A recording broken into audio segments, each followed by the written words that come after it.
ঘাটে থই থই ভিড়, বয়স্কদের ভিড়টাই বেশি। সদ্য ওঠা কাঁচা আম মাথার উপর ধরে ডুব দিয়ে উঠেই ফেলে দিচ্ছে, ভেসে যাচ্ছে আম, কেউ বা দূরে ফেলছে। ছোট ছোট দলে ছেলেরা জলে অপেক্ষা করে অপেক্ষা করে আছে অপেক্ষা করে আছে আম সংগ্রহের জন্য। কেউ গলা জলে দাঁড়িয়ে, কেউ বা দূরে ভেসে রয়েছে। আম দেখলেই হুড়োহুড়ি পড়ে যায়। দু এক একসঙ্গে দু তিনজন চিৎকার করতে করতে জল তোলপাড় করে এগিয়ে যায়। যে পায় প্যান্টের পকেটে রেখে দেয়। পকেটটা আমে ভরে গিয়ে ফুলে উঠলে জল থেকে উঠে ঘাটের কোথাও রেখে আসে। সেই আমে হাত দেওয়ার সাধ্য কারণ নেই। পরে আমগুলি ওরা বিক্রি করে পথের ধারে বসা বাজারে অনেক কম দামে। আজ গঙ্গায় ভাটা, জল অনেকটা সরে গেছে ঘাট থেকে। সিঁড়ি এবং তার দুধারে ইট বাঁধানো ঢালু পাহাড় শেষ হতেই কিছুটা পলিমাটি, তারপর জল। স্নান করে কাদা মাড়িয়ে বিরক্ত মুখে উঠে আসতে হচ্ছে।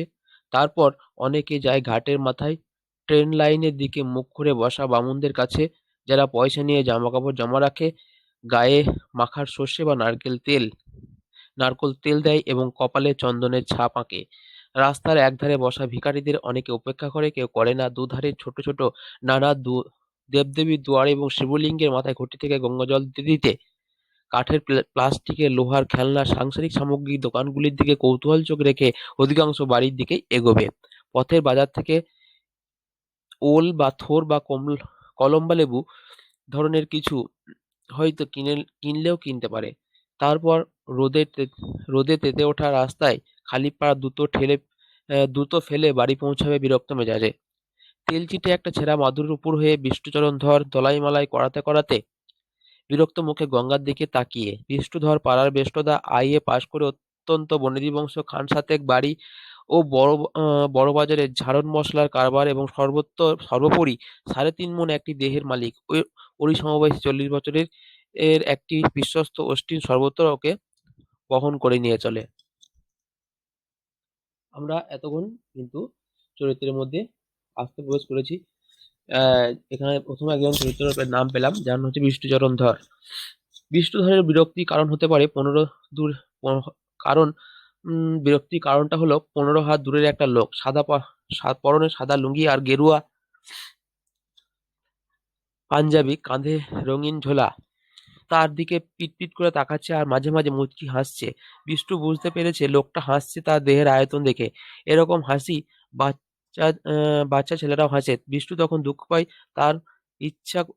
তার ইচ্ছা করে ছিপছিপে হতে, কিন্তু বিষ্টু হতে বিরক্ত হচ্ছে যেহেতু লোকটা মোটেই বাচ্চা নয়। চোখে পুরু লেন্সের চশমা, নুন আর গোলমরিচের গুঁড়ো মেশালে যেমন দেখায়, মাথায় কদম ছাট চুলে সেই রকম। মাথায় কদম ছাট চুল সেই রকম। বয়সটা 50-এর এধার ওধারে, বছর পাঁচেকের মধ্যে হতে পারে।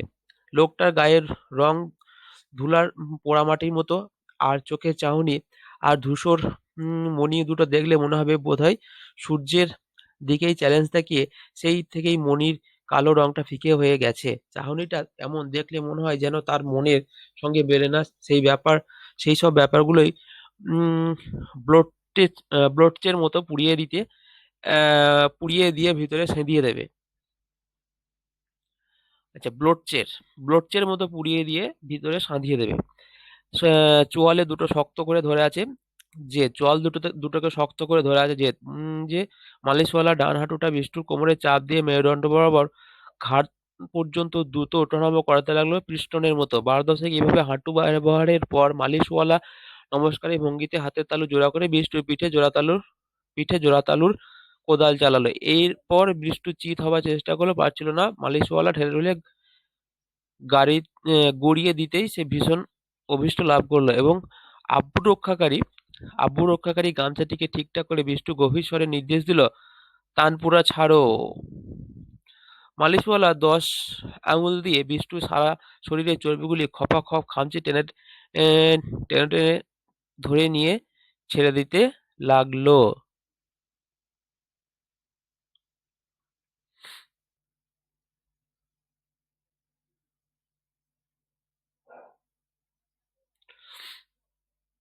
তবলা বাজা, তবলা বাজা। মালিশওয়ালা 10 আঙুল দিয়ে বিষ্টুর গলা থেকে কোমর অব্দি ধপাধপ চাটাতে শুরু করলো। চোখ বুজে প্রবল আরামে নিঃশ্বাস ফেলতে গিয়ে তার মনে হলো লোকটা নিশ্চয়ই এখন ফ্যাক ফ্যাক করে হাসছে। বিষ্টু তখন খুবই বিরক্ত বোধ করলো। সারেগামা কর।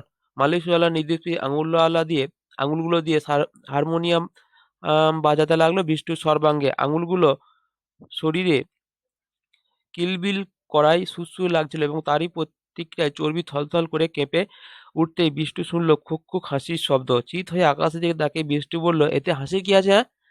সেকেন্ড 20 পর বিষ্টু জবাব শুনল, মেসেজ হচ্ছে না সঙ্গীত চর্চা হচ্ছে। যাই হোক না কেন তাতে আপনার কি? ব্লাড প্রেশারটা মেপেছেন? আপনার দরকার? ব্লাড সুগার পরীক্ষা করিয়েছেন? কোলেস্টেরল লেভেলটা দেখিয়েছেন কি? কে মশাই আপনি? গায়ে পড়ে এত কথা বলছেন? চান করতে এসেছেন, করে চলে যান। তা যাচ্ছি, তবে আপনার হাড়টা বোধ হয় আর বেশি দিন এই গন্ধমাদনটা টানতে পারবে না। কি বললেন? বিষ্ণুধর বসার জন্য প্রথমে কাত হয়ে কনুইয়ের ভর দিয়ে মাথাটি তুলল। তারপর দুহাতে মেঝেই চাপ দিয়ে উঠে বসল। লোকটি কাচুমাচু হয়ে বলল, অবশ্য হাতি কিংবা হিপোর কখনো কখনো করোনারি অ্যাটাক হয়েছে বলে শুনিনি, সুতরাং আমি হয়তো ভুলও বলতে পারি। বিষ্ণুধর রাগে কথা বলতে পারছে না, শুধু চোখ দিয়ে কামান দাগতে লাগলো। লোকটি পাঞ্জাবি খুলল, লুঙ্গি খুলল, ভিতরে হাফ প্যান্ট। অবশেষে বিষ্ণুধর কোনো ক্রমে বলল, আপনার যে কি আপনাকে যে কি বলবো ভেবে পাচ্ছি না। আমার বউ ঠিক কথাই বলে, আপনি একটা নুইসেন্স। আমার ক্লাবের অনেকেই তাই বলে। আপনার মতো লোককে চাপকে লাল করা উচিত। লোকটি আবার ছেলে মানুষের মতো পিটপিট করে তাকালো। আচ্ছা, আমি যদি আপনার মাথায় চাঁটি মারি, আপনি দৌড়ে আমায় ধরতে পারবেন? কথাগুলো বলেই লোকটি এক জায়গায় দাঁড়িয়ে ছোটার ভঙ্গিতে জগিং শুরু করলো। অনেকে তাকালো, অনেকে ভাবলো পাগল। বিষ্টু হতভম্ব হয়ে লোকটি জগ করা দেখতে লাগলো। চাঁটি মারার ভঙ্গিতে হাতটি তুলে লোকটি বিষ্টুর দিকে ছুটে এলো। বিষ্টু ডুব দেওয়ার মতো করে মাথাটা নিচু করলো। লোকটি হাত তুলে রেখেই পাশ দিয়ে বেরিয়ে গেল। পারবেন? ধর- পারবেন ধরতে যদি চাটিয়ে যায়? আমার কিন্তু আপনার থেকে অনেক বয়স। জগ করতে করতে লোকটি আবার এগিয়ে আসছে। বিষ্ণুধর বুনো মোষের মতো তেড়ে ফুঁড়ে উঠে দাঁড়ালো। তা- তাইতে লোকটি দাঁড়িয়ে পড়ল। তারপর নাচের ভঙ্গিতে শরীরটাকে পেন্ডুলামের মতো ডাইনে এবং বাইয়ে দুলিয়ে তিরিং তিরিং লাফালাফি শুরু করলো। বিষ্টু থাবার মতো দুটো হাত তুলে অপেক্ষা করছে। দৃশ্যটাকে অনেককে আকৃষ্ট করলো। এখান থেকে প্রশ্ন আসতে পারে, দৃশ্যটাকে অনেককে আকৃষ্ট করলো, দৃশ্যটা কি? এটা একটা বড় 3 নম্বর প্রশ্ন হতে পারে। আমি রোজ এক্সারসাইজ করি, যে আইসোমেট্রিক ক্যালিস্থেনিক বারবেল, বুঝলেন, রোজ করি। দারুণ খিদে পায়। আপনার পায়? বিষ্ণুধর কথা না বলে শুধু ঘেদ করে একটা শব্দ করলো। খিদের মুখে যা পাই তাই অমৃতের মতো লাগে। এই সুখ আপনার আছে? উত্তর অপেক্ষা না করে লোকটি জগ করতে করতে সিঁড়ি দিয়ে নেমে শেষ ধাপ পর্যন্ত গিয়ে আবার উঠে এলো। 3বার এইভাবে ওঠানামা করে সে বিষ্ণুধরের 5 গজ তফাতে দাঁড়িয়ে হাঁপাতে লাগলো। হাত দুটো নামিয়ে তখন বিষ্টু তখন খানিকটা দিশাহারার মতো লোকটির কাণ্ড দেখছিল। ওর চোখে এখন রাগের বদলে কৌতূহল। মনে মনে সে ছিপছিপে শরীর এটার সঙ্গে নিজের স্থূলত্ব বদলা বদলি করতে শুরু করে দিয়েছে। খাওয়ারে আমার লোভ নেই, ডায়েটিং করি। ভারিককে চালে বিষ্ণুধর ঘোষণা করলো। গলার স্বর বোঝা গেল যে এর জন্য সে গর্বিত। ভারিক্কি চালে বিষ্ণুধর ঘোষণা করলো এবং গলার স্বরে বোঝা গেল এর জন্য সে গর্বিত। খাওয়া খাওয়ায় আমার লোভ নেই, ডায়েটিং করি। লোকটি 2 পা এগিয়ে এসে বলল, কিরকম ডায়েটিং করেন? কিরকম ডায়েটিং? আগে রোজ 8 কিলো ক্ষীর খেতাম, এখন 300 গ্রাম খাই। জলখাবারে 20টা লুচি খেতাম, এখন 15টা। ভাত খাই মেপে 250 গ্রাম চালের। রাতে রুটি 12খানা। ঘি খাওয়া প্রায় ছেড়েই দিয়েছি। গরম ভাতের সঙ্গে 4 চামচের 1 বিন্দু বেশি নয়। বিকেলে 2 গ্লাস মিছরি শরবত আর 4টে কড়া পাক। মাছ মাংস ছুঁই না। বাড়িতে রাধা গোবিন্দ বিগ্রহ আছে। আর সপ্তাহে একদিন ম্যাসেজ করাই এখানে এসে। আমার অত নোনা নেই, বুঝলেন। সংসার আমি বুঝলেন, সংযম কেচ্ছা সাধন আমি পারি। হাটের ব্যামো ফ্যামো আমার হবে না, বংশের কারো হয়নি। বাজি ফেলে ৭০টা ফুলুরি খেয়ে কলেরায় বাবা মারা গেছে, জ্যাঠা গেছে অম্বলে। এত কেচ সাধন করেন, বাঁচবেন কি করে? লোকটি এগিয়ে এসে বিষ্টুধরের ভুঁড়িতে হাত বুলিয়ে দিল। আহ, সুসুরি লাগে। বিষ্টু হাতটা সরিয়ে দিয়ে ক্ষুণ্ণস্বরে বলল, আমার বউ এই একই কথা বলে। সকাল থেকে রাত অবধি ব্যবসা দেখি, সর্ষে, চিনি, ডাল, নানা জিনিসের কারবারি। এখন খাটুনির পরে এইটুকু খাদ্য, তারপর এই অপমান। কে করলো? লোকটি আবার হাত বাড়িয়ে বিষ্টু এক পা পিছিয়ে গেল। লোকটি আবার হাত বাড়াতেই বিষ্টু এক পা পিছিয়ে গেল। না না, সুসুরি লাগে। কে অপমান করলো? কেন? আপনি এ হাতি হিপো বলেন না? জলহস্তির ইংরেজি হিপো, তা কি আমি জানি না? আমি কি অশিক্ষিত? হ্যাঁ? না না, আমি আপনাকে অশিক্ষিত তো বলিনি। লোকটি বিব্রত হয়ে চশমা মুছতে মুছতে বলল, আপনার ওজনটা খুব বিপজ্জনক হাটের পক্ষে। বিপজ্জনক মানে? বিষ্ণুধর তাচ্ছিল্য প্রকাশের চেষ্টা করলো, কিন্তু গলা দিয়ে বেরিয়ে এলো ভয়ার্ত স্বর। আমি কি মরে যেতে পারি? তা পারেন। আর হয়তো কেঁচো সাধনের কষ্ট করতে করতে রোগে ভুগে ভুগে বেঁচে থাকবেন কয়েকটা বছর। বলেই লোকটি দুহাত তুলে সামনে ঝুঁকে পিঠটা ধনুকের মতো বেঁকালো। হাতে আঙুল পায়ে ছুঁয়ে আবার সিধে হলো। আপনি আমার থেকে ৪ গুণ বড়লোক, কিন্তু ৪ লক্ষ টাকা খরচ করেও আপনি নিজের শরীরটা চাকর বানাতে পারবেন না। কিরকম কিরকম? লোকটি তার ডান কনুইয়ে শরীরে লাগিয়ে পিস্তল ধরার মতো হাতটা সামনে বাড়ালো। এইবার আমার আমার হা- এবার আমার হাতটা নামান তো। অবিশ্বাস ভরে বিষ্ণুধর হাতটার দিকে তাকালো। শিরা উপশিরা গাঁট সমেত হাতটাকে শুকনো শিকড়ের মতো দেখাচ্ছে। নামান নামান। ফুলো ফুলো আঙুল দিয়ে বিষ্টু লোকটার কবজি চেপে ধরে নিচের দিকে চাপ দিল। নড়ল না ১ সেন্টিমিটারও। ঠোঁট কামড়ে বিষ্টু জোরে চাপ দিল। হাতটা একই জায়গায় রয়েছে। বিষ্টু এবার বিষ্টু এবার সর্বশক্তি প্রয়োগ করলো। কপালে ঘাম ফুটছে। কিছু লোক দাঁড়িয়ে দেখছে। তাদের চোখে বিস্ময়। লোকটার সাফল্যে না বিষ্টুর ব্যর্থতায় বোঝা যাচ্ছে না।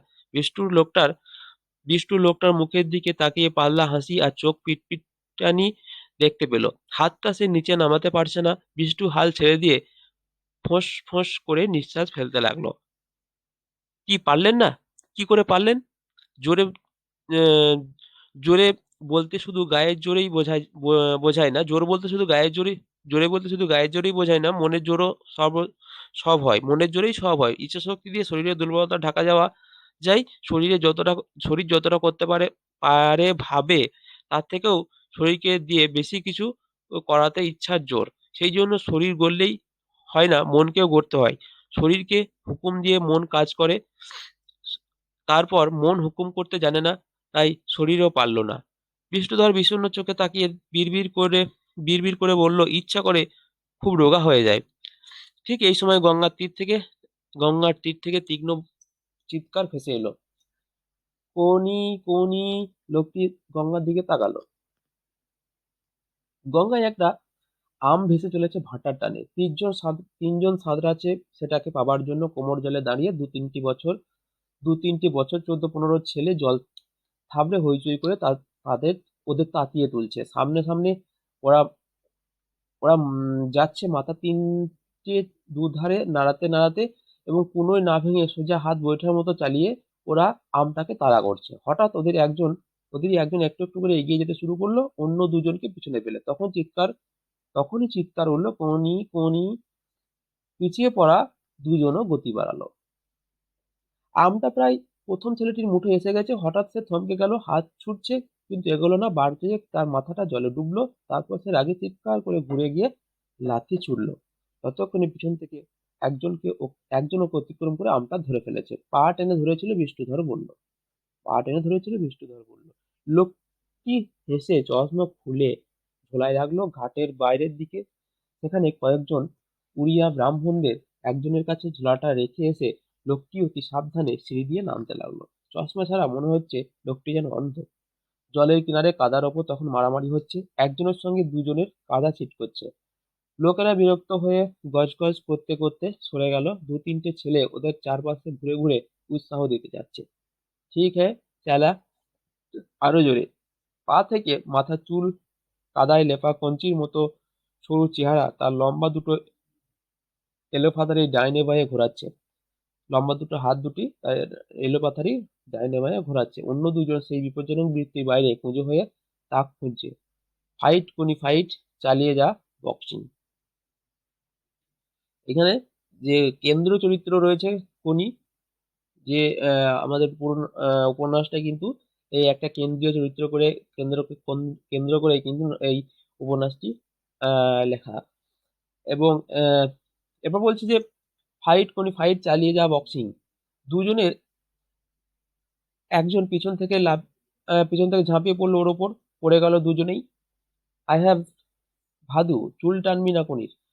আম, তাহলে কিন্তু আমরা আর চুপ করে থাকবো না। কোনি পিঠের ওপর বসা, ভাদু চুল ছেড়ে দিয়ে কোনির পিঠের ওপর বসা ভাদু চুল ছেড়ে দিয়ে হাতের দু হাতে কোনির মাথা ধরে কাদায় মুখটা ঘষে দেবার চেষ্টা করতে লাগলো। কোনি পারছিল, কোমরের চার দিয়ে উঠবার চেষ্টা করলো, তারপর ঝটকা দিয়ে ভাদুর ডান হাতটা মুখের কাছে টেনে নিয়ে এসে কামড়ে ধরলো দুটো আঙুল। চিৎকার করে ভাদু লাফিয়ে উঠলো। সঙ্গে সঙ্গে কোনি উঠে দাঁড়িয়ে পড়ে ভাদুর উপর ঝাঁপিয়ে পড়লো। খুলে নেবো তোর চোখ, বার কর আম, আমাকে চোবানো, পুঁতে রাখবো তোর এই গঙ্গা মাটিতে। হয় আম দিবি, নয় চোখ নেবো। দু হাতের 10টা আঙুল ইগলের নখের মতো বেঁকিয়ে চিত হয়ে পড়া ভাদুর চোখের সামনে কোনি এগিয়ে আনতেই দুটি ছেলে ওকে ঠেলে সরিয়ে আনলো। ছেড়ে দে চন্ডু, হাত ছাড় কান্তি, শোধ নিয়ে ছাড়বো আমাকে চোবানো। কোনি ঠোঁটের কোণে ফেনা, সামনের দাঁত হিংস্রভাবে বেরিয়ে রয়েছে। হিলহিলে লম্বা দেহটা সামনে পিছনে দুলছে কেউটের ফোঁড়ার মতো।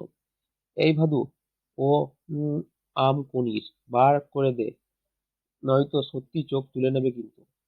ভাদু ডান হাতটা চোখের সামনে ধরে দেখছিল, শিউরে উঠে বলল, রক্ত বেরোচ্ছে, দাঁত বসিয়ে দিয়ে গর্ত করে দিয়েছে। ফণির হাত ছেড়ে দিয়ে কান্তি এগিয়ে এসে ভাদুর প্যান্টের পকেটে হাত ঢোকালো। কয়েকটা কাঁচা আম বার করে বড়টি বেছে নিয়ে কনির দিকে ছুড়ে দিল। লুফে নিয়েই কনি কামড় বসালো। সঙ্গে সঙ্গে বিকৃত মুখে বলল, কি টক রে বাবা, মা গঙ্গাকে এমন আম খেতে দেয়? আমটা জলে ছুঁড়ে দিয়ে সে মুখ থেকে চিবর ফেলতে ফেলতে ভাদুর কাছে এলো। দেখি তো কেমন গর্ত হয়েছে। খপ করে ভাদুর হাতটা ধরে সে ভ্রু কুঁচকে আঙুলটা তুলে দেখলো। ভাগ, কিছুই হয়নি। নাম নাম জলে নাম। যেমন কাজ করছিস তেমনি ফল পেয়েছিস। আমাকে রাগালে কি হয় এবার বুঝলি তো? কয়েকটি ডুব দিয়ে লোকটি কোমর জলে দাঁড়িয়ে গামছা ঘষছিল। কানে এলো পাশের এক বৃদ্ধের অপমানের গজগজানি। বৃদ্ধের আপন মনের গজগজানি। জ্বালিয়ে মারে হতভাগারা, গঙ্গার ঘাটটাকে নোংরা করে রেখেছে হা ঘরে হাবাতের দল। মা গঙ্গাকে উৎসর্গ করে আমায়, আমি রাস্তায় বসে বেচবে। উম জুটতে হবে আবার এক মেয়ে-মদ্দানি বাপ মাও কিছু বলে না। জুটেছে এক মেয়ে-মদ্দানি বাপ মারাও কিছু বলে না। লোকটি আবার ডুব দিতে যাচ্ছিল, থেমে গিয়ে বৃদ্ধের দিকে তাকালো। মেয়ে-মদ্দানিটাকে কে আবার দেখতে পাননি? চোখ তো একজোড়া রয়েছে। লোকটি মুখ ফিরিয়ে অন্য দিকে তাকালো। চশমা ছাড়া ঝাপসা ভাবে দেখলো ভাদুর হাত ধরে কনি টানাটানি করছে। কাদামাখা কনির মধ্যে দিয়ে সে এক একবার একটি মেয়ে ফুটে ফুটে উঠছে যেন। ঘাড় পর্যন্ত ছাঁটা কাদা মাখা চুল মাথায় বসে, প্যান্টে গোজা গেঞ্জি শরীরের সঙ্গে লেপ্টে দ্বিতীয় পরত চামড়া হয়ে আছে। দীর্ঘ সরু দেহ, সরু পা, সরু হাত। লোকটি খবর করতে পারছে না কোনি ছেলে কি মেয়ে। দুটো ঢেউ পর পর লোকটিকে ধাক্কা দিল। বৃষ্টিধর জলে নেমেছে। আচ্ছা, শরীরটাকে চাকর বানানো, সে ব্যাপারটা কি? সোজা ব্যাপার। লোহা চিবিয়ে খেয়ে হুকুম করবেন হজম করো, পাকস্থলী হজম করবে। বলবেন 5 মাইল হাঁটিয়ে নিয়ে চলো, পা জোড়া অমনি পৌঁছে দেবে। শখ হলো গাছের ডাল ধরে ঝুলবেন, হাত দুটো অমনি ঝুলিয়ে রেখে দেবে। এইসব আর কি। লোকটি জল থেকে উঠে আলতোভাবে মাটি থেকে ওপর দিয়ে হেঁটে সিঁড়িতে দাঁড়ালো। ভিজে গামছা দিয়ে নিংড়ে পায়ে লাগা মাটি ধুয়ে গঙ্গার দিকে তাকালো। ঝাপসাভাবে দেখলো এই লোকটিকে। লোকটি হচ্ছে ক্ষিতীশ, যে হচ্ছে কনির উম কনির মাস্টার মশাই, যিনি কনিকে তার লক্ষ্যে পৌঁছে দেবে। এর নাম আমরা পাবো পরে। এর নাম থাকবে ক্ষিতীশ। আচ্ছা, ভিজে গামছা দিয়ে পায়ে লাগার মাটি ধুয়ে গঙ্গার দিকে তাকালো, ঝাপসাভাবে দেখলো পাড়ের কাছে জলে কিলবিল করছে মানুষ। তার মধ্যে কনিকে চিনে নেওয়া সম্ভব হলো না। লুঙ্গি ও পাঞ্জাবি পরে কালা ঝোলা কাঁধে চশমা মুছতে মুছতে লোকটি এবার সিঁড়ির মাথায় এসে দাঁড়ালো। চশমা চোখে দিয়ে পাড়ের ডাইনে বাঁয়ে তাকালো। হঠাৎ নজরে এলো গঙ্গার বুকে চারটি কালো ফুটকি। তারা তারা সিকি গঙ্গা পার হয়ে এগিয়ে যাচ্ছে। লোকটি আপন মনে এবার বলল, কোনি কোনি।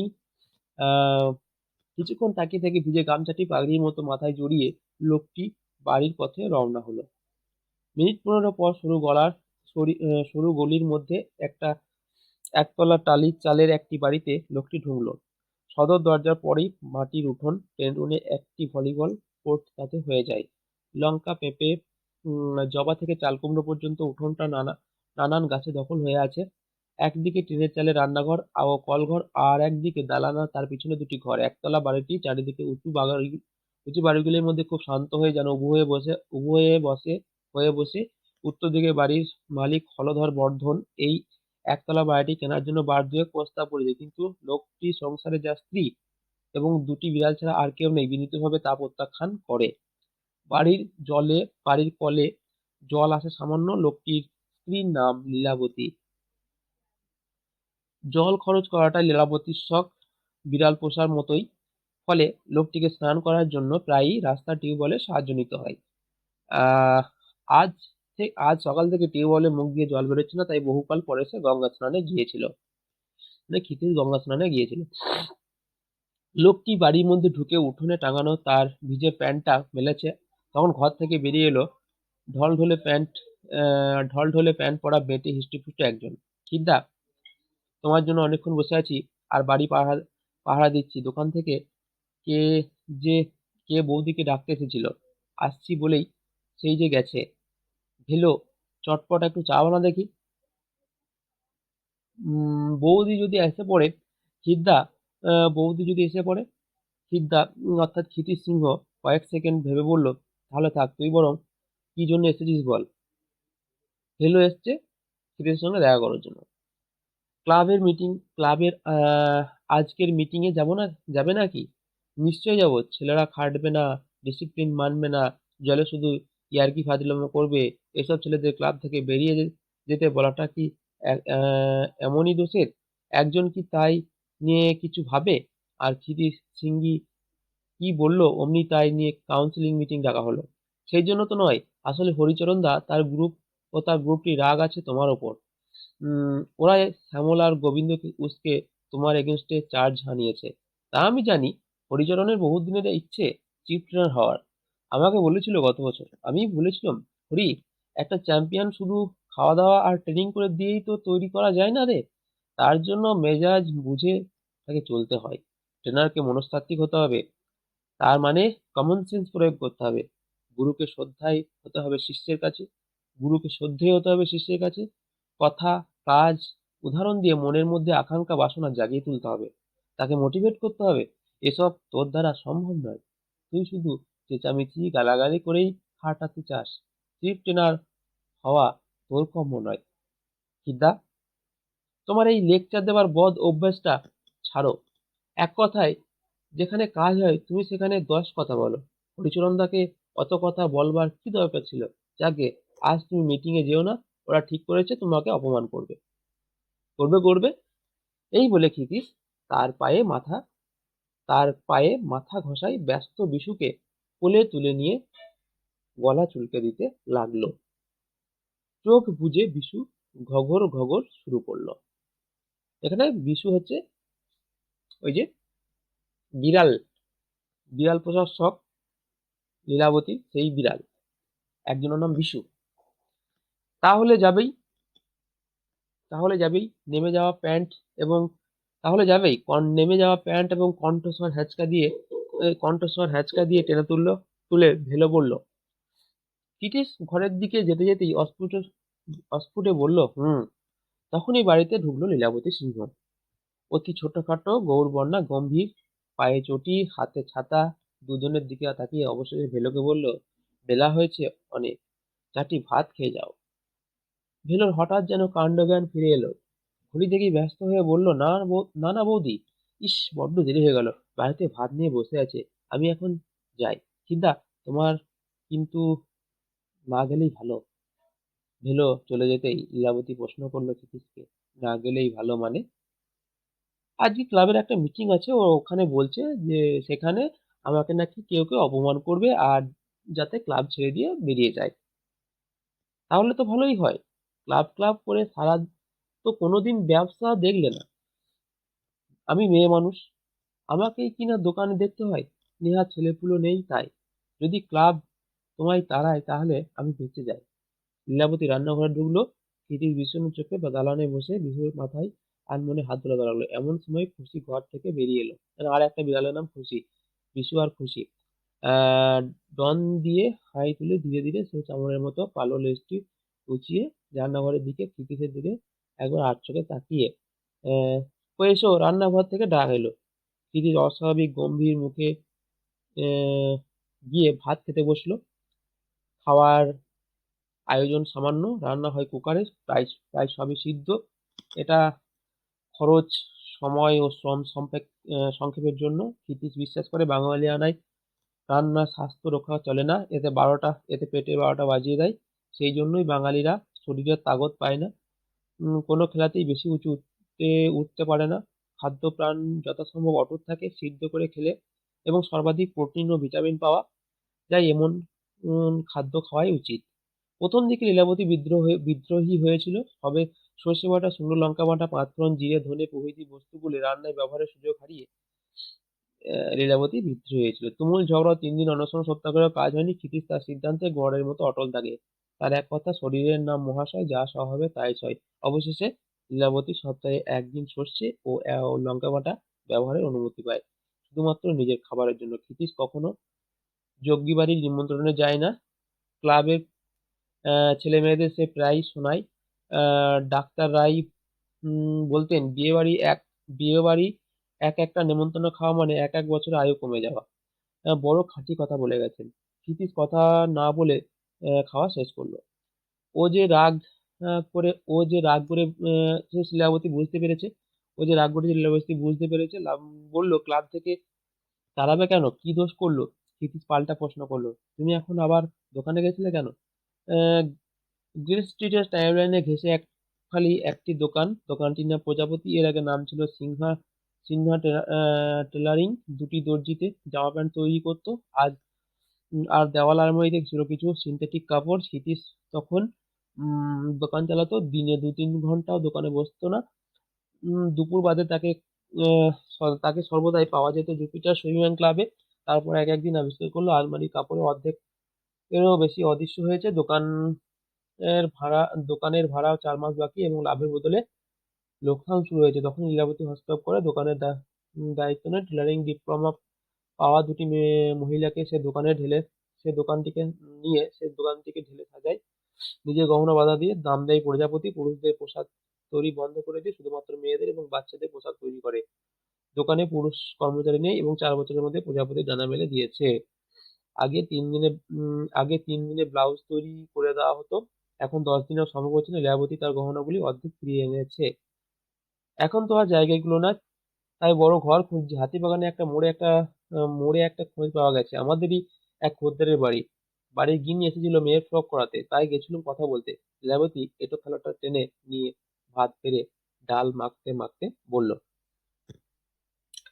ক্ষিতীশের প্রবল আপত্তি ছিল তার খাওয়ার থালায় লীলাবতী খাওয়া আনহাইজেনিক। এইসব কুসংস্কারে বাঙালি জাতটাকে গোল্লায় গেল, এই বলে ক্ষিতীশ তর্ক শুরু করেছিল।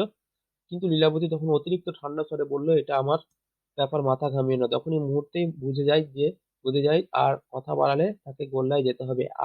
তবে ক্ষিতীশ আর প্রতিবাদ প্রতিবাদ ক্ষিতীশ তবে ক্ষিতীশ আর তার প্রতিবাদ জানিয়ে যাচ্ছে লীলাবতী খাওয়ার সময়, তাই কখনোই সে থামতে থাকে না।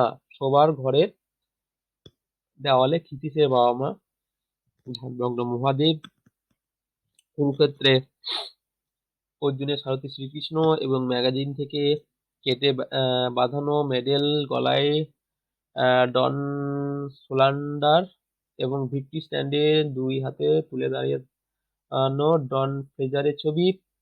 কিছু বিখ্যাত সাঁতারু এবং কিছু বিখ্যাত অ্যাথলেটিক্স এর ছবি কিন্তু বাড়িতে পিসে সবসময় থাকে এবং সেগুলো পাশাপাশি টানানো রয়েছে। এছাড়া রয়েছে সাধারণত যা থাকে খাট, আলমারি, বক্স, আলনা, টুকটাক এই সংসারের জিনিস। পাশের ঘরে বই, ম্যাগাজিন, একটা তক্তাপোষ, তার নিচে ট্রেনিং এর জন্য রবারের দড়ি, স্প্রিং, লোহা ছাড়া কিছুই নেই। এই ঘরে হিতেশ দুপুরে 1 ঘন্টা ঘুমোয়। পাখা নেই, বিছানা নেই। ওর মতে চ্যাম্পিয়ন হতে গেলে শিষ্যকে নয়, গুরুকে কঠোর সংযম হতে হবে, সংযম জীবনযাপন করতে হবে। অবশ্য তার কোনো শিষ্য নেই। তক্তপোষে শুয়ে চোখ বুজে ক্ষিতিশ দীর্ঘশ্বাস ফেলল। শিষ্য কোথায়? ঘুম আসার ঠিক মুহূর্তেই ক্ষিতিশের আবছায়া চেতনায় ফুটে উঠল লম্বা দুটো হাতের বৈঠার মতো গঙ্গার জল উঠছে আর পড়ছে। মিলিয়ে গিয়ে নতুন আর একটা ছবি দেখলো সে। ফণা তোলা কেউটের মতো হিলিলে কাদায় লেপা সরু একটা দেহ, লম্বা লম্বা লম্বা হাত এলোপাতাড়ি ডাইনে বাঁয়ে ঘোরাচ্ছে। Fight কনি fight. ঘুমিয়ে যাবার আগে ক্ষিতীশ অকারণেরই অস্ফুটে উচ্চারণ করলো ফণি। সম্ভবত নামটা তার ভালো লেগেছে। টেবিলে টেবিল টেনিসের বোর্ডটার কাপড় বিছিয়ে টেবিল আহ সেটা ঘিরে 7 জন বসে, তার মধ্যে একটি চেয়ার খালি। ওরা চাপা স্বরে নিজেদের মধ্যে কথা বলছে। ঘরে বাইরে কয়েকটি ছেলে কার যেন প্রতীক্ষায়। জুপিটার সুইমিং ক্লাব এর নতুন প্রেসিডেন্ট এবং এমএলএ বিনোদ ধর ডান দিকে ঝুঁকে সম্পাদক ধীরেন ঘোষকে বলল, একটাই এজেন্ট না আর আছে? ধীরেন ঘোষ তার সরু গলাটি যথাসম্ভব লম্বা করে চশমার নিচের অংশের প্লাস পাওয়ারের মধ্যে দিয়ে টেবিলে রাখা কাগজের দিকে তাকালো। মেন আইটেম একটাই, আর যা আছে তা খুব মাইনর। প্রোগ্রাম হয়েছে তো? হ্যাঁ, সবাই হাজির। ধীরেন ঘোষ এরপর ব্যস্ত হয়ে বলল, যোগু, চা সন্দেশ দিতে বল। যজ্ঞেশ্বর ভট্টাচার্য চেয়ার ছেড়ে উঠে দাঁড়িয়েছে মাত্র, তখনই দরজাটা খুলে গেল। ক্ষিতিশ সিংহ ঘরের প্রতিটি লোকের মুখের ওপর চোখ বুলিয়ে প্রেসিডেন্টের মুখোমুখি খালি চেয়ারটায় বসার আগে সভাকে নমস্কার জানালো। যোগু জিজ্ঞেস করেন ধীরেন ঘোষের দিকে তাকালো, মাথা হেলিয়ে ধীরেন ঘোষ বলল, একটু পরে আনবি। আর দেরি নয়। ক্ষিতিশ ফিকি হেসে প্রেসিডেন্টের দিকে তাকালো। না না, মিনিট চারেক মাত্র দেরি আছে। দেখি বিনোদ ভর ঘড়ি দেখে ধীরেন ঘোষকে বলল, আমার কিন্তু একটু তাড়া আছে। নিশ্চয়ই নিশ্চয়ই, এখনই শুরু এখনই শুরু করছি। বেশিক্ষণ লাগার মতো কিছুই নেই, শুধু সুইমারদের চিঠিটা আছে, চিঠিটা ছাড়া। আর সেটা আগেই সার্কুলেটর করা হয়েছে। সুতরাং নতুন করে বলবার কিছু নেই। হ্যাঁ আছে। সবাই ফিসে থেকে তাকালো। আমার বিরুদ্ধে চার্জগুলো স্পষ্ট করে চিঠিতে বলা নেই, সেগুলো জানতে চাই। সবাই পরস্পরের দিকে তাকালো। বিনোদ ধর বলল, ধীরেনবাবু, ওর বিরুদ্ধে যা যা অভিযোগ উঠেছে সেগুলো তাহলে বলুন। ধীরেন ঘোষ বিব্রত ভাবে মিত্রের দিকে তাকালো। হরিচরণ নড়ে চড়ে বসলো। বিদ্যা সম্পর্কে অভিযোগ, ছেলেদের মানে সুইমাতে, যারা 7 বছর 8 বছর আমাদের ক্লাবের হয়ে বিভিন্ন কম্পিটিশনে নামছে, মেডেল আছে, মানে আমাদের মুখোজ্জ্বল করছে। বাজে কথা, ক্ষিতীশ গম্ভীর স্বরে বলল। মেডেল হয়তো আনে, কিন্তু মুখোজ্জ্বল করার মতো কিছুই করেনি। শ্যামল 4 বছর আগে 1 মিনিট 4 সেকেন্ডে 100 মিটার ফ্রি স্টাইল টানত, এখনো তাই টানে। এটা কি মুখোজ্জ্বল করার মতো ব্যাপার? হরিচরণ কথাগুলো না শোনার ভান করে বলতে লাগলো, এইসব সুমন এইসব সুইমাররাই হচ্ছে ক্লাবের প্রাণ। এদের নিয়েই ক্লাবকে টিকে আছে, এগিয়ে চলছে। এরা উজ্জ্বল, এরা চঞ্চল। এদের হ্যান্ডেল করতে হলে এদের মতো হয়ে এদের সঙ্গে মিশতে হবে, বুঝতে হবে, আধুনিক সময়ের সঙ্গে তাল রেখে চলতে হবে। তার মানে রাস্তার মোড়ে দাঁড়িয়ে ঘন্টার পর ঘন্টার আড্ডা মারবে, পড়াশোনা করবে না, ট্রেনিং করবে না, একে উচ্ছলতা বলে মানতে হবে। এদের সঙ্গে তাল রেখে আমাকে আধুনিক হতে হবে। এদের হ্যান্ডেল করা যাবে, কিন্তু ওদের মন মেজাজ বোঝার ক্ষমতা, দুঃখের সঙ্গে বলতে হচ্ছে খিদ্দার নেই। হরিচরণ সকলের মুখের দিকে তাকালো। 3-4টে মাথা নড়ে উঠল একসঙ্গে সমর্থন জানিয়ে। ক্ষিতীশের চোখ পিট পিট করতে লাগলো পুরু লেন্সের ওধারে। খিদ্দা জুনিয়র ছেলেদের সামনেই স্যামুয়েলকে তার টাইম আর আমেরিকার 12 বছরের মেয়েদের টাইমে তুলনা করে অপমান করেছেন। গোবিন্দ এখন ব্রেস্ট স্ট্রোকে বেঙ্গল রেকর্ড হোল্ড করছে। লাস্ট ইয়ারেও বোম্বাই ন্যাশনাল গেছিল, তাকে বলেছেন কান ধরে ক্লাব থেকে বের করে দেবে। সুহাস ইনফ্লুয়েঞ্জায় পড়ে দিন দশেক আসতে পারেনি। তার বাড়িতে গিয়ে খিদ্দা সুহাসের বাবাকে যা তা করে বলে এসেছেন। অমিয়া আর বেলা জুপিটার ছেড়ে অ্যাপোলোয় গিয়েছে শুধু খিজ্জার জন্যই। উনি ওদের চুল কাটতে চেয়েছিলেন। পুরুষদের মতো ওদের বারবেল নিয়ে এক্সারসাইজ করানোর জন্য ঝগড়া করতেন। ওদের ড্রেস, ওদের সাজ নিয়ে রোজই খিটখিট করতেন। লাস্ট ইয়ারে আপনারা দেখেছেন ওই দুটি মেয়ের জন্যই স্টেট মিটে অ্যাপোলো টিম চ্যাম্পিয়ন পায়।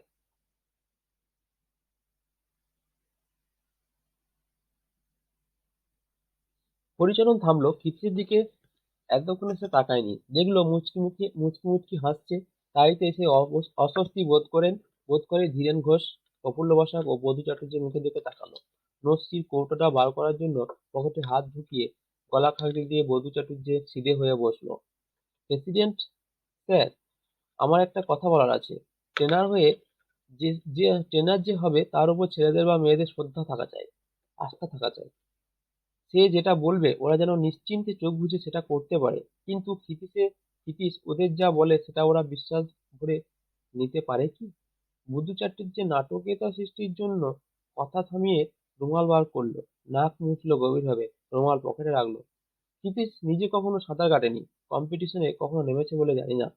ওর কথা ছেলেমেয়েরা কেন গ্রাহ্য করবে? সে কি? প্রেসিডেন্ট বিনোদ ধর অবাক হয়ে ক্ষিতীশের দিকে তাকালো। আপনি সাঁতার জানেন না? ক্ষিতীশ মাথা নাড়তে নাড়তে বলল, সাঁতার জানি না বলতে বধূ নিশ্চয়ই মিন করছে আমি কখনো কম্পিটিশনে মেডেল পাইনি, তাই না? হ্যাঁ হ্যাঁ হ্যাঁ, আমি তাই বলছি। ব্যস্ত হয়ে বধূ বলল, কোচের রেপুটেশন থাকা দরকার, নয়তো ছেলেমেয়েরা মানবে কেন? হরিচরণকে ওরা মানে কেন? ইন্ডিয়া চ্যাম্পিয়ন ছিল, অলিম্পিকেও গেছে, গঙ্গায় 13 মাইলে কম্পিটিশন পরপর 3বার জিতেছে। আপনি অলিম্পিকে গেছিলেন? বিনোদ ভরের মতো বিনোদ ভরের বিনোদ ভরের বিস্মিত ভ্রূকপাল বেয়ে চুল গিয়ে উম ভ্রূকপাল চুলে গিয়ে ঠেকলো। কিঞ্চিৎ গদগদ স্বরে হরিজন বলল, লন্ডনে 48 অলিম্পিকে আমি 1500 মিটারে ইন্ডিয়াকে রিপ্রেজেন্ট করেছি এবং ওয়াটার পোলো টিমেও ছিলাম।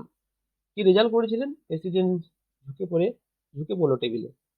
হরিচরণ দ্রুত সকলের মুখের দিকে একবার চোখ বুলিয়ে নিয়ে ঢোক গিলিয়ে বলল, হ্যাঁ, 5 সেকেন্ডের জন্য আমি ব্রোঞ্জটা মিস করেছি। হঠাৎ বিষমকে কাশতে শুরু করলো ক্ষিতীশ। তারপর সবাই তার দিকে তাকালো। কাশি থামিয়ে ক্ষিতীশ বলল, আই এম সরি, মাঝে মাঝে আমার এরকম হয়। প্রেসিডেন্ট বিরক্ত চোখ দুটো সরিয়ে নিয়ে আবার রাখলো হরিচরণের মুখে। গোল পেয়েছিল আমেরিকান ম্যাকলিন, জল থেকে উঠে আমায় বলেছিল তুমি পাশে ছিলে তাই এত ভালো চার্জ পেয়েছি। বটে বটে, তা আপনি কি বললেন? আমি আর কি বলবো, ওকে কনগ্রাচুলেশন করলুম, করে বললুম যে ইন্ডিয়াতে যে টাইম করে এসেছি সেটা যদি তুমি আজকে করতে পারতে তাহলে ভালো হতো। হরিচরণ থেমে গেল। খুব খুব একটা শব্দ। প্রেসিডেন্ট বিরক্ত হয়ে বলল, আহ আবার আপনি কাশছেন, নিশ্চয়ই আপনার কাশির অসুখ আছে। নীতিশ মুখ নিচু করে ফিসফিসিয়ে বলল, হরি, গোল্ড না সিলভার, তাহলে কোনটা হতো? হরিজন উত্তেজিত স্বরে বলল, মেডেলের কথা আমি তো বলিনি। তুমি হঠাৎ গায়ে পড়ে টিপ্পনি কাটছো কেন? জেলাসি? নসি কোটার চাটা দিয়ে বধূ মন্তব্য করলো। ক্ষিতীশ বড় ফালতু কথা বলে। কার্তিক স্যার এতক্ষণে মুখ খুললো, বারবার দেখেছি কখনো ও হরিকে সহ্য করতে পারে না। জেলাসি হোক আর ফেলাসি হোক, আমাদের 5 জনের সামনে বিদ্রুপ করে তুমি কি আনন্দ পাও খিদা বলো তো? ক্ষিতীশ চশমাটা চোখ থেকে নামিয়ে টেবিলে রাখলো। কঠিন স্বরে বলল, আমার বিরুদ্ধে আর কি কি অভিযোগ আছে ধীরেন? ধীরেন ঘোষ তাড়াতাড়ি ঝুঁকে পড়ে কয়েকটা কাগজ উল্টে পাল্টে বলল, এসবই আর কি অভিযোগ এনেছে সুইমাররা। ওরা বাইরে আছে। প্রেসিডেন্ট যদি বলেন তো ওরা নিজেরাই এখানে এসে বলতে পারে। না, তা দরকার নেই। ক্ষিতীশ চশমাটা চোখে বলল, অভিযোগগুলো সত্যি? টেবিলের মুখগুলি উজ্জ্বল হয়ে উঠল। কেউ মাথা নাড়লো, কেউ নড়েচড়ে বসলো। ওদের ভাবভঙ্গিতে এই কথাটাই ফুটে উঠল এইবার। তাহলে বাছাধন এবার কি বলবে? আমি জানি ওরা কি বলবে। বলবে আমি জলে নামি না, খাটতে বলি, না খাটলে গালাগালি করি। আপনারা বলবেন আমি রেজাল্ট দেখাতে পারিনি 3-4 বছর ধরে, আমার ব্যবহারে সুইমাররা বিদ্রোহ করছে, এমনকি মারবেও বলেছে। যজ্ঞেশ্বর ভট্টাচার্য কথাটা বলেই ধীরেন ও হরিচরণের ভ্রুকুটি দেখে থতমত হয়ে, কি কাণ্ড! এখনো চা দিয়ে গেল না, বলতে বলতে বেরিয়ে উঠে গেল। অভিযোগের জবাব নিশ্চয়ই আপনাকে দিতে হবে। প্রেসিডেন্ট গম্ভীর হয়ে বলল, সেটা আপনার ইচ্ছে। কিছু বলার থাকলে নিশ্চয়ই আমাকে নিশ্চয়ই আমরা শুনবো। সারা ঘর উৎকণ্ঠিত হয়ে অপেক্ষা করছে। চশমাটা আবার টেবিলে রেখে ক্ষিতিশ চোখ বুজে, এই ক্লাবে আমি প্রথম আসি 35 বছর আগে। ধীরেনও তখন আসে। 5 বছর পর হরিচরণ ওদের মতো জুপিটারকে আমিও ভালোবাসি। উম 5 বছর পর হরিচরণ আসে, আর ওদের মতো জুপিটারকে আমিও ভালোবাসি। আমি চাই জুপিটারের গৌরব, চাই ভারতের সেরা হয়ে উঠুক জুপিটার। এই গৌরব এনে দেয় সাঁতারুরা, ওয়াটার পোলো প্লেয়াররা, ডাইভাররা। ওদের পারফরমেন্স যত উঠবে, গৌরবও তত বাড়বে। আর আমার যা কিছু চেষ্টা, তা ওদের উন্নতির জন্যই। এই জন্যই আমি কঠোর হয়েছি, গালিগালাজও দিয়েছি। ক্ষিতিশের বলার ভঙ্গি ও কণ্ঠস্বরে ঘরটা গম্ভীর হয়ে গম্ভীর থতমত হয়ে উঠল। সাঁতারে অবিশ্বাস্য রকমের পৃথিবী এগিয়ে গেছে, আর আমরা, আমাদের এক একটা রেকর্ডের বয়স 10-15 বছর। 25 বছর হতে চললো সচিন নাগের রেকর্ডস এর বয়স। কেন এমন থাকা? যেভাবে পৃথিবী এগোচ্ছে, আমাদের সেভাবে এগোতে হবে। এইসব কথা এইসব এইসব এমন উম কিছু কথা নয়, আমাদের জানা আছে, শুনতে ভালোই লাগে।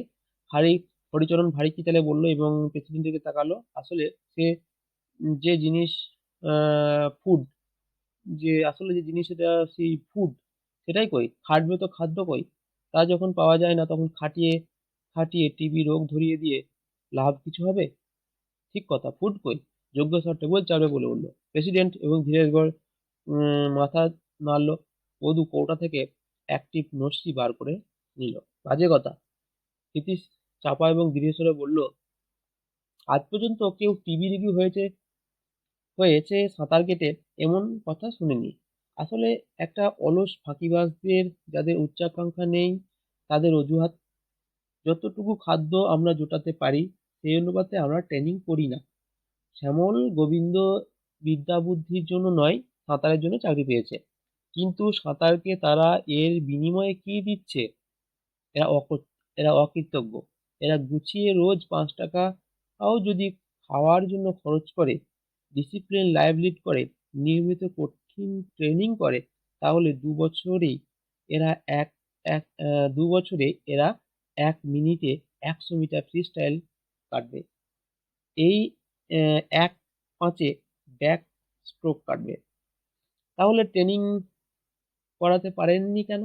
ধীরেন বলল, ছেলে ফেল করলেও দোষটা মাস্টার মশাইয়েরই। কার্তিক কনুই দিয়ে বধূকে খোঁচা দিল।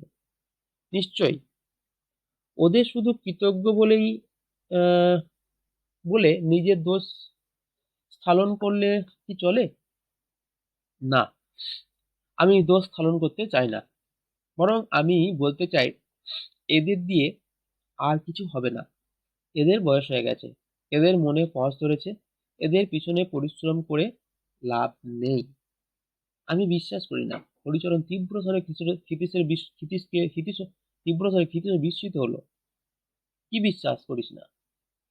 এদের দিয়ে এখনো টাইম কমানো যায়। আমি করাতে পারি, আমি পারি এদের খাটাতে। পচ টচ ধরেছে এসব বাজে কথা। ক্ষিতীশ কিছুক্ষণ হরিচরণের মুখের দিকে তাকিয়ে রইল। তাহলে তুই দায়িত্ব নে। আমি আজ থেকে চিফ ট্রেনারের পদ ছেড়ে দিলাম, রেজিগনেশন লেটার পাঠিয়ে দেবো। আমি কাল থেকে আর আসবো না। না না, আসবে না এটা কি কথা? বধূ ব্যস্ত হয়ে উঠল। এতদিনকার মেম্বার। ক্ষিতীশ হাসল ম্লানভাবে। তারপরই চোখ দুটো পিটপিট করে উঠল। প্রেসিডেন্টকে লক্ষ্য করে বলল, ট্রেনার হতে গেলে নামকরা সাঁতারু হতে হবে এমন কোনো কথা নেই। পৃথিবীর নামকরা কোচেরা, ট্যালবট, কার্লাইল, গ্যালাঘার, হিন্স, কাউন্সিলম্যান, এরা অলিম্পিক চ্যাম্পিয়ন নন। জলে নেমে এদের কোচ হতে হয় না। এরা সুইমারদের কোচ, নভিসদের নয়। জলের ওপর থেকেই অনেকেই ভালো লক্ষ্য করা যায়, অনেককে ভালো লক্ষ্য করা যায়, তাই ডাঙাতে আমি থাকি। কিন্তু তুমি দেখছি ওইসব কোচদের সঙ্গে নিজেকে এক পংক্তিতে ফেললে। যজ্ঞেশ্বর কৃত্রিম বিস্ময় চোখে চোখে ফোটালো, কৃত্রিম যজ্ঞেশ্বর কৃত্রিম বিস্ময় চোখ ফোটালো। ওরা world champion, world champion, Olympic champion তুমি তৈরি করেছে, তুমি একটা বেঙ্গল চ্যাম্পিয়ন তৈরি করতে পারোনি। কার্তিক সাহার গলার বিদ্রুপ মোচড় দিল। পারবে, পারবে, নিশ্চয়ই পারবে। ওয়ার্ল্ড রেকর্ড আমরা শীঘ্রই পাবো, তাই না ক্ষিতিশ? ধীরে ধীরে ধীরেন ঘোষ মুচকি মুচকি মুচকি হাসতে লাগলো। চ্যাম্পিয়ন সুইমার তৈরি করা এদেশে সম্ভব নয়। বিনোদ প্রেসিডেন্ট বিনোদ ভর এতক্ষণে কথা বলল। ক্ষিতিশ উঠে দাঁড়ালো। কোনো দেশেই সম্ভব নয়। চ্যাম্পিয়নরা জন্মায়, ওদের তৈরি করা যায় না। ওদের খোঁজে থাকতে হয়, লক্ষণ মিলিয়ে চিনে নিতে হয়। ক্লান্ত স্বরে কথাগুলি বলে ক্ষিতিশ দরজার দিকে এগোলো। সেই ভালো, এবার থেকে তপস্যা শুরু করো খিদ্দা। ক্ষিতীশ, চাটা খেয়ে নাও। ক্ষিতীশবাবু, ক্লাবে আপনার কিন্তু রেগুলার আসা চাই।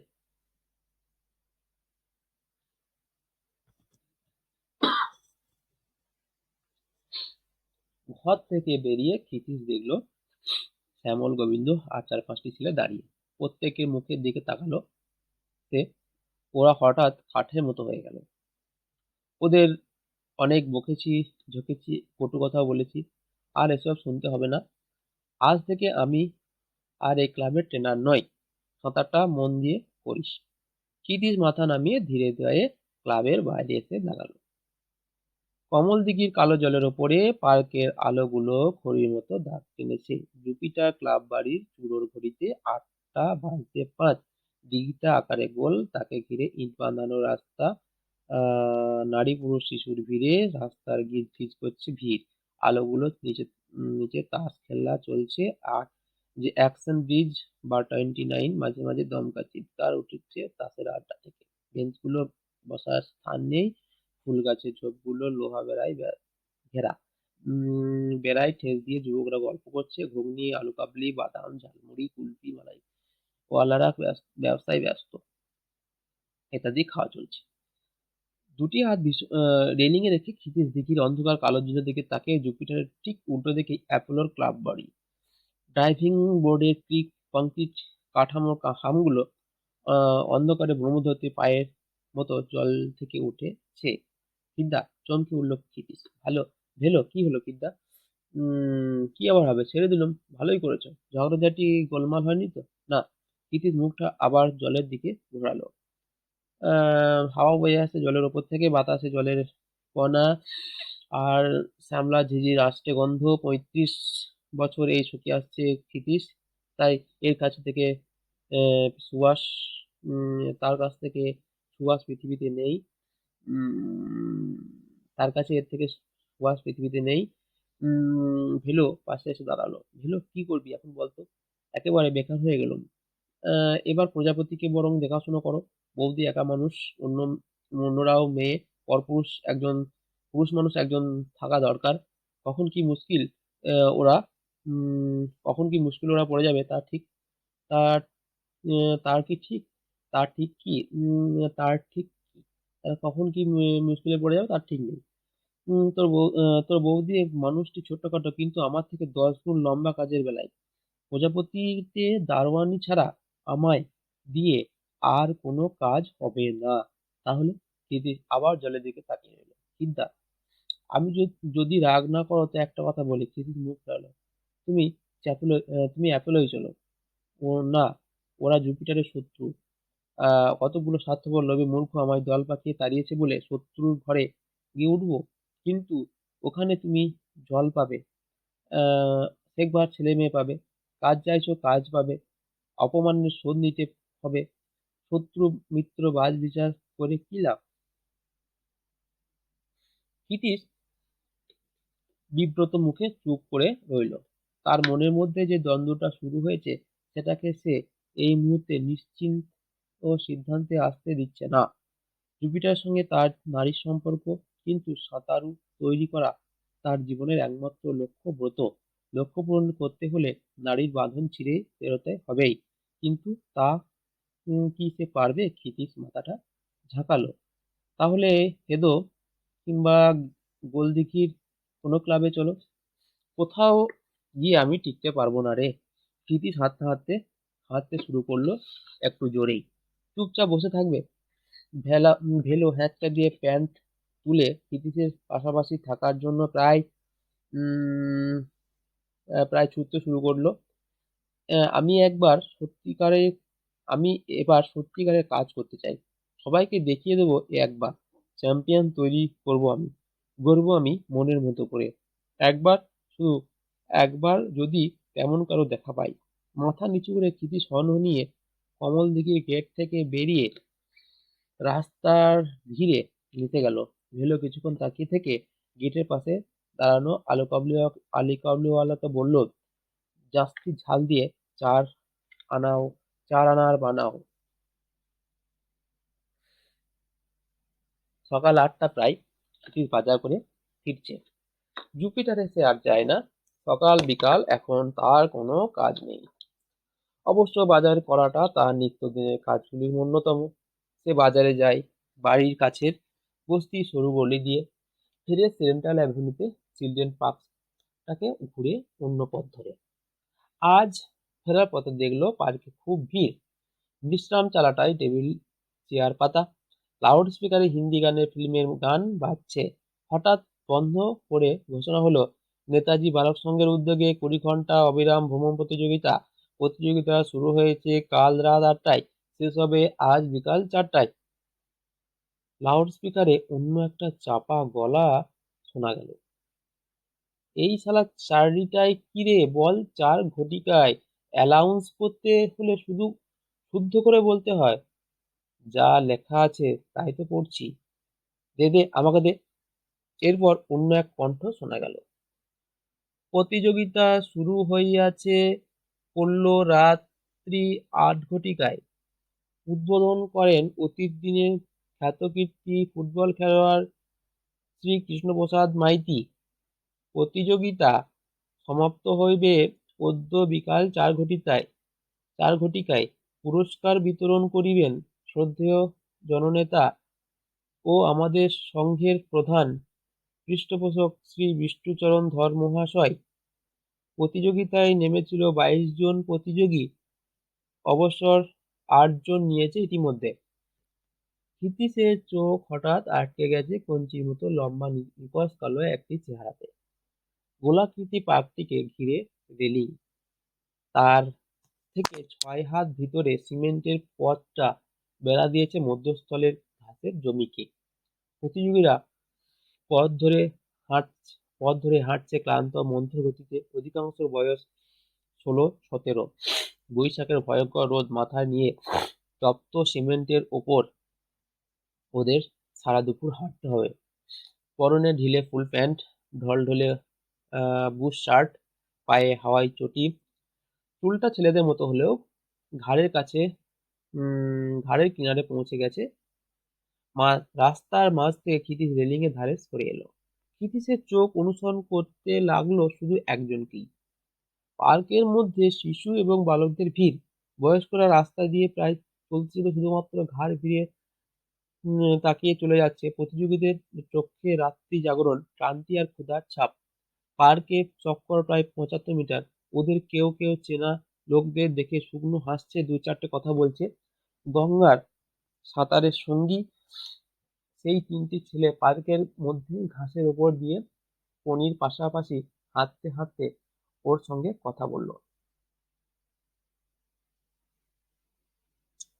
এই প্রথম কনিকে পাচ্ছি যে কিন্তু সক্রিয় উপস্থিতি উপন্যাসের মধ্যে। কনি হাত নেড়ে ওদের চলে যেতে বলছে। চটি জোড়া খুলে পথের পাশে রাখলো। উদ্যোক্তাদের দেওয়া লজেন্স পকেট থেকে বার করে ওদের 3 জনকে দিয়ে একটাকে মুখে পড়লো। হাঁটতে হাঁটতে সে মুখের কাছে হাত তুলে জলপানের ইশারা করতে নেতাজি বালক সংঘের একজন ছুটে গিয়ে 1 গ্লাস জল দিল। 3-4 চক্করের পর সে আবার চটি ধরলো। ক্ষিতীশের হোশ ফিরল যখন তার প্রতিবেশী অমলবাবু অফিস যাওয়ার পথে দাঁড়িয়ে গিয়ে বলল, কি দেখছেন ক্ষিতীশবাবু? বাঙালিদের ক্রীড়াচর্চা। লোকটিকে ক্ষিতীশ একদম পছন্দ করে না, শুধু নাটকীয় ঢঙে বাঁকা বাঁকা কথা বলে। কি আর করবে বলুন? আমরা ওদের কেয়াচড়ার জন্য কিছু ব্যবস্থা তো করে দিইনি। ওরা ওদের মতো ওই যা ব্যবস্থা করে নিয়েছে। কথায় কথা বাড়ে, তাই ক্ষিতিশ আর না বাড়িয়ে বাড়িমুখো হলো। সদর দরজায় তালাবন্ধ। লীলাবতী বেরিয়েছে। অবশ্য দ্বিতীয় চাবি ক্ষিতীশের কাছে আছে। ঘড়ি দেখে সে জিভ কাটলো। প্রায় 50 মিনিট দেরি হয়েছে, অর্থাৎ লীলাবতী এখন এতই রেগেছে যে রান্না না চাপিয়েই বেরিয়ে গেছে। ক্ষিতীশ রান্নার উদ্যোগ শুরু করলো। আনাজ কুটতে বসে বারবার তার ইচ্ছা করলো পার্কে গিয়ে কণিকে দেখতে। এই দ্বিতীয়বার সে ওকে দেখলো। Thank you.